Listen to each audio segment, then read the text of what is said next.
Hello friends, मी पल्लवी आपल्या चॅनलमध्ये तुम्हा सगळ्यांचं अगदी मनापासून खूप खूप स्वागत आहे। कशात फ्रेंड्स सगळे तुम्ही मजेत ना? तर माहेरच्या ब्लॉगमध्ये बघा आता आम्ही सगळेजण चाललेलो आहोत, म्हणजे नाही का, होळी खेळल्यानंतर आम्ही सगळेजण चाललेलो आहोत आई वडिलांच्या शेतामध्ये, माहेरच्या शेतामध्ये। कारण की तिथे ना बोर घेतलेले आहेत ना, त्याची बोरची पूजाची सुवासिनीचा कार्यक्रम वगैरे आहे, म्हणून आम्ही तिथे जाणार आहोत। सगळेच घरातले आम्ही जाणार आहोत आणि शेतामध्येच मस्तपैकी स्वयंपाक वगैरे बनवलेला आहे। म्हणजे तिथं चालूच आहे ॲक्च्युली स्वयंपाक वगैरे। तर आम्ही सगळेजण जे काही पूजेचं साहित्य वगैरे आहे ना, ते सगळं घेऊन आम्ही आता शेतामध्ये जाणार आहोत। घरापासून आमच्या 15 ते 20 मिनटं लागतात आईचं शेत, म्हणजे माहेरचं माझ्या शेत। त्यामुळे आता आम्ही शेतात वगैरे जाणार आहोत आणि कशा पद्धतीने तुम्हाला सगळं दाखवेन। खूप इंटरेस्टिंग असा आजचा हा ब्लॉग होणार आहे, त्यामुळे शेवटपर्यंत ब्लॉग नक्की बघा।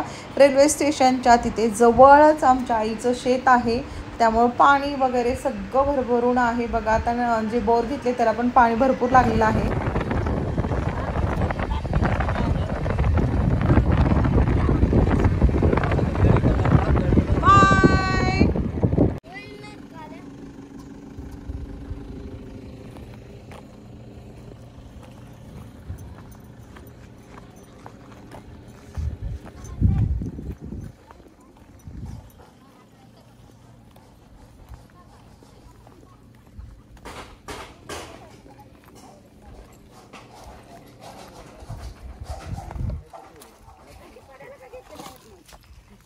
अयो ऊन किती लागले। लाल टोमॅटो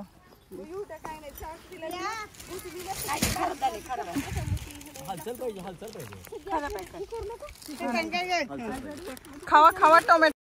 तर इथे बघा वडिलांच्या शेतामधले टोमॅटो आहेत आणि एकदम टेस्टी असे टोमॅटो बघा। मला आठवत पण नाही लहान असताना कधी असं शेतातून म्हणजे डायरेक्ट काढून खाल्लेलं, कधी म्हणजे लहान असताना कधी खाल्लेलं आहे ते पण आठवत नाही। एकदम भारी असं लागतं, मग न धुता वगैरे मस्तपैकी खात आहे मी। आणि शेतामध्ये आता सध्या ऊन खूप आहे ना उन्हाळ्यामुळं, त्यामुळे थोडंसं रखरख पण वाटत आहे। तर इथे पेरूची झाडं वगैरे भरपूर म्हणजे असं वेगवेगळे फळांची झाडं वगैरे लावलेली आहेत। आणि खूप असं तुम्हाला सांगते, आंब्याची तर एवढी सुंदर झाडं लावलेली आहेत। तिथे पेरूची पूर्ण ही बाग आहे, पलीकडे द्राक्षाची बाग आहे, पण द्राक्ष वगैरे आता सध्या तर उतरलेली आहेत बघा।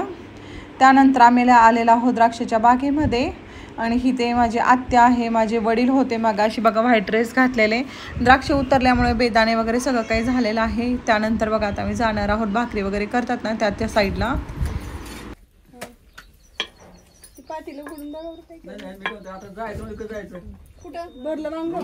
भरलं केले काय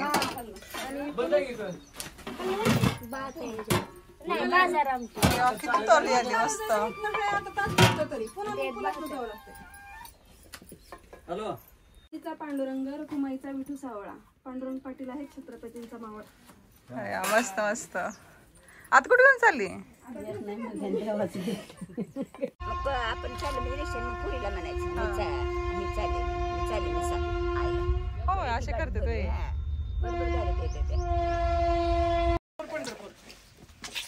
चंद्रभागेच्या तीरावरचे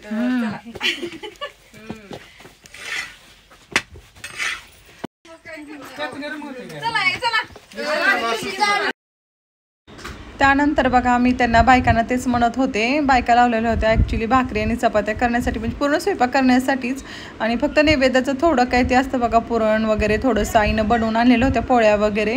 त्यानंतर बघा मी तिथं त्या बायकांना तेच बोलले की मला ना भाकरी बनवायची आहे, त्यामुळे मी पहिल्यांदाच चुलीवरती भाकरी वगैरे बनवत आहे। आणि आता तुम्हाला वाटेल की एवढा उन्हाळा आहे आणि केस का मोकळे सोडलेत, तर ॲक्च्युली मी केस हेअर वॉश केलेला होता, कारण सुवासिनी सांगितलेलं आहे आईनं मला, त्यामुळे तर इतकी घाई होती बघा। आम्ही रंग खेळलो आणि त्याच्यानंतर आंघोळ करायला परत एकदा गेलो आणि इतकं म्हणजे गरम तर होतच होतं। त्यानंतर इतकी घाई झाली की आम्हाला इकडे यायला उशीर होत होतो, मग मी तशीच गाडीत पटकन बसते आणि गाडीत बसल्यानंतर मी स्वतःच बघा मी आवरलेलं होतं, कारण पावडर म्हणा, कानातलं, बांगड्या वगैरे सगळं मी गाडीतच म्हणजे घातलं। आणि मग माझ्या क्लच ॲक्च्युली विसरलं, तर छोट्या बहिणीला मी सांगितलेलंच आहे की तू येताना क्लच वगैरे घेऊन ये, कारण की उन्हाळ्याचं खूप गरम वगैरे होतं। तोपर्यंत म्हणलं ह्या बायकांच्या सगळ्या भाकरीच होऊन जातील, म्हणलं तोपर्यंत आपण एखाद दुसरी भाकरी बनवावी, कारण की कसं असतं बघा एकदम भारी वाटतं असं एकदम, म्हणजे कधी पुण्यात असं भेटत नाही बघा शेतात वगैरे असं काही गोष्टी करायला. त्यामुळे चला तर मी भाकरी वगैरे बनवलेली आहे, एकदम भारी असं वाटत आहे. त्यानंतर बघा भाकरी बनवल्यानंतर मी इथं हात वगैरे धुवायला आलेली आहे आणि आमच्या शेतात ज्या सोनाली ताई येतात त्यांनी मला खूप मदत केली शूटिंग करण्यासाठी, त्यांच्या मुलांनी वगैरे. आणि आमची मुलं तिकडे झाडाखाली वगैरे बसलेले आहेत. आता पूजा सुरू होईल.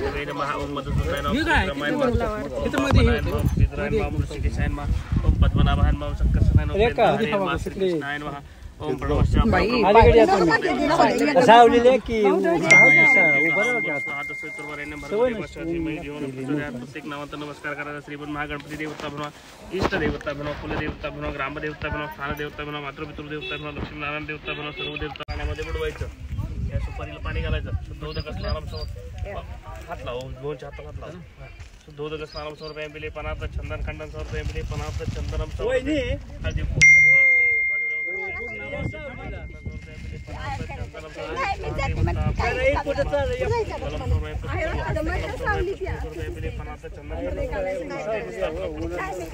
गणपती ध्यान करायचं. महाकाय सूर्यकोटीचं प्रमाण चंदन खंडन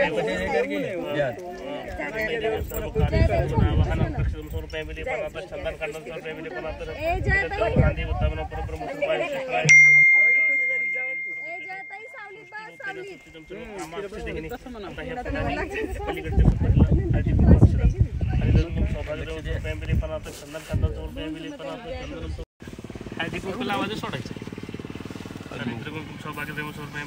चंदन खंडन सर्वे पनार्थ चंदनम समर्पयामि. जलदेवताभ्यो नमः. दाखवायचंच नाही सोड.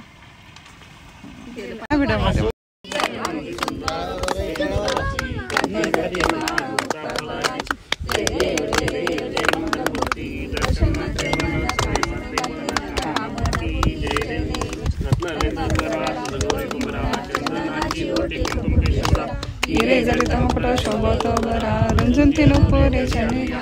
जय देव जय मंगलमूर्ती दर्शन मात्रे मन सर्वे मात्रे मन कामना पूर्ती. जय देव लंबोदर पीतांबर पडिल वंदना सरकुंडा बकरा दुंडा त्रिनयना आश्रमाचा भवाय सदना संकटिका निर्माणी रक्षा. जय देव जय मंगलमूर्ती दर्शन मात्रे मन कामना पूर्ती. जय देव तुझ बिन संसारी अनाथनाथे अंबे करुणा विस्तारी.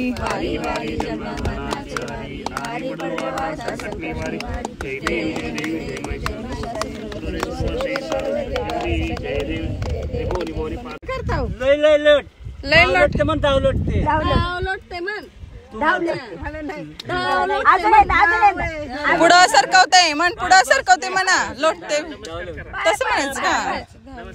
तस म्हणत बोरचं तिथं करा. नमस्कार.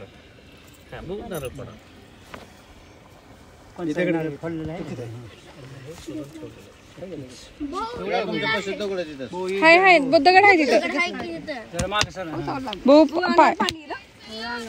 पाणी काय होतो का?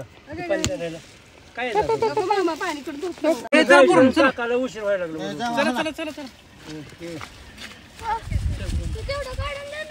आता ओटी खाली चावलीला बस. हा चालेल. कोणती गाडी निघेल आधी? निघते का बघा? आधी मागचीच निघणार आहे. जी निघते ते घेऊन जावा. आधी पाठी मागचीच निघणार गाडी.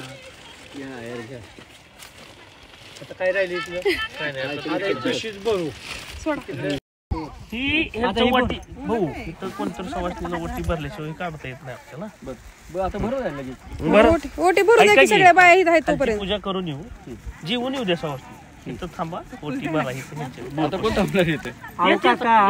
माझं काय म्हणणं आहे, मी सामान अहो ऐका की मी काय म्हणते, सगळ्या बायका आहेत त्या ओटी भरून घेऊ द्या. पीस तिकडं आहे, सामान सगळं तिकडं आहे, असं कसं भरताय? ऐका भाऊजी, खालच्या बोरची पूजा करायची, तिथल्या सवासणी ओटी भरायची, जेवताना काही बोरची जी पाणी लागलेली जी असतं ना तिथली पूजा वगैरे झालेली आहे. ॲक्च्युली मला शेतातलं जास्त काही माहीत नाही, पण जेवढं काही माहिती आहे तेवढं अगदी थोडक्यात तुम्हाला मी सांगत आहे. तर ती पूजा झाल्यानंतर बघा तिकडं आणखी एक बोर झालेलं आहे आणि तिकडे पूजाला गेलेत. मी ॲक्च्युली तिकडे गेलेच नाही, तर मला झोका वगैरे खेळायचं होतं आणि थोडेसे रील्स पण बनवायचे होते त्यामुळे.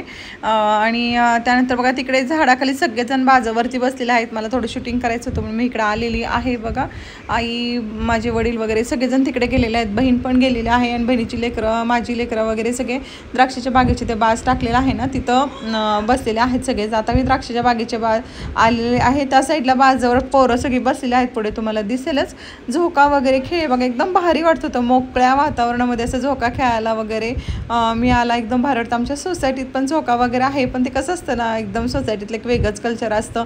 त्यानंतर असं गावाकडे गेले की एक वेगळंच असतं बघा. त्यानंतर बघा इथं शेळ्या होत्या, तर ही सगळ्या आमच्या माहेरच्या शेतातल्या म्हणजे त्यांनी हे केलेलं आहेत बघा शेळ्या वगैरे. त्यांना ते पाला खातात म्हणे असं मी ऐकलं. मी चला आपण ट्राय करूया. येऊन सुद्धा गेम खेळतात पोरं. हां काय कट कर कट कर. ए तनू निमेश गेम खेळायचं बंद कर. प्राची काय करली? अयो साडीन तर चालाय सुधरत नाही, काय सुधरत नाही बघ. काढ काढ.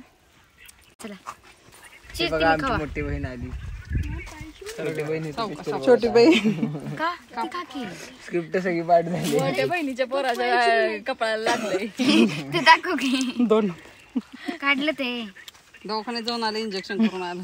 धन्यवादाचं धन्यवादाचं का कुठे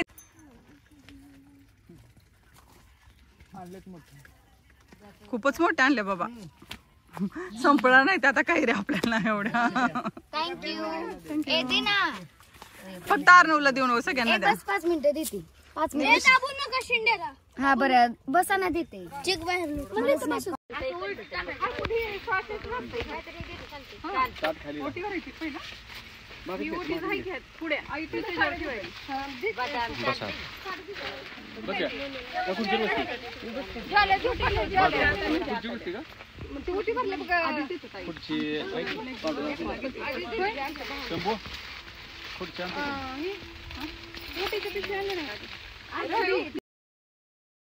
दोन्ही बोरची पूजा वगैरे झाली. थोडं शेतात वगैरे फिरलो आणि त्याच्यानंतर बघा इथे सुवासिनी सगळ्या बसल्या आहेत. मी नंतर बसणार आहे. ॲक्च्युली थोडीशी आईला मदत पण करत होते इथे मी, कारण वहिनीचं बाळ छोटं आहे ना, त्यामुळे वहिनी आलेली नव्हती. त्यामुळे आई म्हणली सगळ्यांना तू साड्या आणि ते पीस वगैरे असतं ना ते ओटी भरून घे. म्हणजे सगळ्यांनी थोडं थोडं काम केलं तर पटकन होऊन जातं ना, म्हणून म्हटलं. आई पण म्हणली मदत कर, मी पण म्हटलं चल मी करते. त्यामुळे इथं मी सगळ्यांना साड्या वगैरे देत आहे, कारण की बघा सुवासिनीची पूजा वगैरे असलं ना असं साड्या वगैरे द्यावं लागतात. त्यामुळे इथे मी साड्या वगैरे देत आहे सगळ्यांना. माहेरी आल्यानंतर बघा एकदम मजा असते बघा. असे काही प्रोग्राम वगैरे पुण्यामध्ये किंवा असं काही अटेंड करताच येत नाही. जरा वेगळ्या पद्धतीने ते असतात आणि इकडे आले की गावाकडे एकदम मजा असते बघा. खूप भारी वाटतं मला माहेरी आल्यानंतर. आणि आमच्या कसं असतं आपण लहानाचं मोठं झाल्यानंतर ते गाव तर सगळ्यात जास्त प्रिय असतं बघा. ते खेड असो शहर असो कसंही असलं तरी ते प्रिय असतं. त्यानंतर बघा मी सगळ्यांना साड्या वगैरे दिल्यानंतर आई मला इथं हळदी कुंकू लावून माझी ओटी वगैरे भरत आहे. आणि खूप गरम होत होतं बघा, कारण की किती पण आपण झाडाखाली बसत तर ते झळ्या वगैरे येतातच नाही म्हणलं तरी. तर इथंच आमचं ते चाललं होतं सगळं काही काम वगैरे. त्यानंतर तुम्हाला जेवणाचा मेनू पण पुढे मी दाखवेन नेमकं काय काय मेनू वगैरे होता. खूप छान असा बनवलेला होता स्वयंपाक, टेस्टी झालेला होता. कारण शेतात बघा तसंच राहतं, म्हणजे म्हणतात ना असं की घरी आपण एक चपाती खाऊ शकतो, पण तिथं गेलं की 2 चपाती ऑटोमॅटिकच जातात. तर बघा मस्त मकाची भाकरी, चपाती, वांग, ठेचा, कोशिंबीर, जिलेबी, भात आणि बाजरी आमटी अशा पद्धतीने मस्त यम्मी असं जेवण होतं. कारण खरं सांगते मी मकाची भाकरीच खाल्ली, चपाती अजिबात खाल्ली नाही. खूप टेस्टी असं जेवण झालेलं होतं. मला तर प्रचंड असं तिथलं जेवण वगैरे आवडलं खरं तर. आणि जेवण एक सगळ्यांनाच खूप आवडलं. मेन म्हणजे बाजारी आमटी आणि मकाची भाकरी जे कुस्करून खाल्ल्यानंतर एकदम भारी असं लागतं बघा. तर बाजारी आमटी तुम्ही कोणी केली आहे का नसेल केली तर मला कमेंट करून नक्कीच सांगा. तर रेसिपी तुमच्यावर शेअर करण्याचा मी नक्कीच प्रयत्न करेन. त्यानंतर बघा आमचं जेवण वगैरे झाल्यानंतर आमची सगळ्यांची मज्जा मस्ती पण पुढच्या ब्लॉगमध्ये तुम्हाला बघायला भेटणार आहे. तर बघा खूप सारे असे लोक आलेले आहेत. तर जेवण वगैरे झाल्यानंतर आम्ही जाणार आहोत घरी. Bye Pranav, bye.